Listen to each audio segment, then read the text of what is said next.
Hello anime fan and welcome back to our channel. आज की video में हम एक्सप्लेन करेंगे एमएचए सीजन 7 के एपिसोड नंबर 19 को। अगर अभी तक आपने इसके पिछले एपिसोड्स नहीं देखे तो वो आपको हमारे चैनल पर मिल जाएंगे, तो वीडियो को एंड तक लाजमी देखना क्योंकि ये एपिसोड काफी ज्यादा इंटरेस्टिंग होने वाला है। So before we continue please subscribe to my channel and like this video. So let's get start. Episode के स्टार्ट में हम देखते हैं कि कुछ लोग न्यूज में हीरोज को हारता देखकर बहुत ही ज्यादा डिसअपॉइंट हो जाते हैं और इसके बाद हम हेडक्वार्टर का सीन देखते हैं जहां एक सोल्जर डिटेक्टिव सुकोशी को बताता है कि ऑल फॉर वन तेजी से ईस्ट की तरफ बढ़ रहा है। डिटेक्टिव लाब्रावा से पूछता है कि यूए की सिचुएशन कैसी है, जिस पर लाब्रावा बताती है कि सब कुछ उसके कंट्रोल में है, लेकिन अभी भी कुछ ऐसे ब्लॉक्स हैं जो कि मूव नहीं हो रहे। ऐसा लग रहा है कि जैसे किसी ने इसे अंदर से रोक रखा हो। फिर यूए हाई में हम एक विलन को देखते हैं जो कि खुद से बातें करते हुए सोच रहा होता है कि ऑल फॉर वन ने हमें स्केप्टिक को फॉलो करने का कहा था, लेकिन अब उसे कांटेक्ट नहीं हो पा रहा, तो अब हमें क्या करना चाहिए। और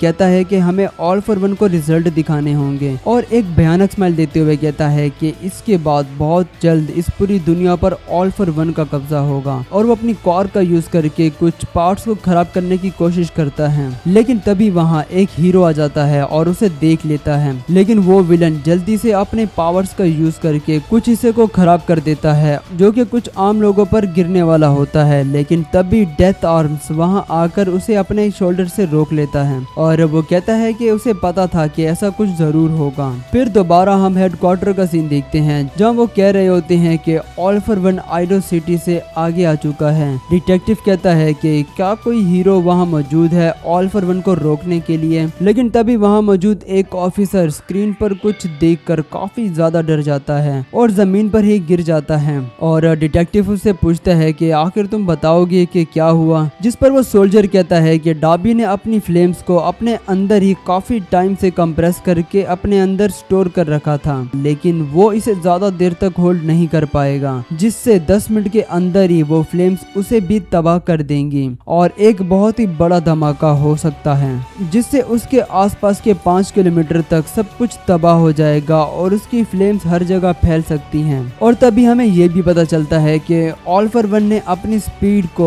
और भी ज्यादा बढ़ा दिया है और वो बहुत ही जल्द वहां पहुंच जाएगा, जो सुनकर डिटेक्टिव की हालत और भी ज्यादा खराब हो जाती है और वो अपने आप से बात करते हुए सोच रहा होता है कि अगर किसी एक जगह 2 डीमन लोड होंगे तो उन्हें रोकना इनके लिए लगभग नामुमकिन हो जाएगा। 2 डीमन लोड से इसका मतलब था शिगाराकी और all for one. All for one के रास्ते में कोई भी ऐसा हीरो मौजूद नहीं है जो कि उसे रोक सके। और इसके बाद सीन शिफ्ट होता है शोटो की तरफ, जहाँ शोटो की हालत काफी ज्यादा खराब होती है और वो आइडा के आसरे पर चल रहा होता है। और शोटो कहता है कि ऑल फॉर वन डेकू की तरफ जा रहा है और उसे भी वहीं जाना चाहिए उसे रोकने के लिए, जिस पर आइडा कहता है कि तुम अभी अपने भाई के बारे में सोचो। और तभी ऑल माइट का इनसे कांटेक्ट होता है और ऑल माइट एडा और शोटो से कहता है कि उसके पास ज्यादा टाइम नहीं है इन दोनों को डिटेल में समझाने के लिए, और वो इन दोनों को जल्दी से गुना विला जाने का कहता है और बताता है कि डाबी कुछ ही देर में एक्सप्लोड होने वाला है और इवैक्यूएशन ब्लॉक भी ब्लास्ट जोन के अंदर ही है। और वो बताता है कि एंडेवर वहां मौजूद है जो कि डाबी पर नजर रखे हुए हैं, लेकिन वो वहां होने वाले धमाके को अपनी क्वार्क से रोक नहीं सकता, तो तुम्हें जल्द से जल्द वहां पहुंचना होगा। इसके बाद ऑल फॉर वन शोटो से कहता है कि तुम अब भी डाबी को डिफीट कर सकते हो और कहता है कि शोटो और एडा तुम दोनों ही हमारी आखिरी उम्मीद हो और अब सब कुछ तुम दोनों पर है। इसके बाद एडा शोटो को अपने कंधे पर बिठा लेता है और अपने पैरों में लगे इंजन्स को स्टार्ट करता है और इसके बाद वो अपनी फुल स्पीड से गुना विला की तरफ ट्रेवल करते हुए कहता है कि हम ये कर सकते हैं। और ये सीन काफी ज्यादा अमेजिंग होता है और इसका एनिमेशन भी मुझे काफी ज्यादा अच्छा लगा था वैसे। इसके बाद डिटेक्टिव ऑल माइट को कॉल करता है और चिल्लाते हुए कहता है कि आखिर तुम क्या करना चाहते हो, तुम्हारे पास तो कोई क्वार्क भी नहीं है। और हमें पता चलता है कि ऑल माइट यहाँ पर ऑल फॉर वन को रोकने के लिए खड़ा है और ऑल माइट कहता है कि तुम्हें फिक्र करने की कोई जरूरत नहीं है, वैसे भी ये मेरी फाइट है। ऑल माइट यहाँ रेडी होता है ऑल फॉर वन का सामना करने के लिए और तभी हम देखते हैं कि सामने से ऑल फॉर वन आ रहा होता है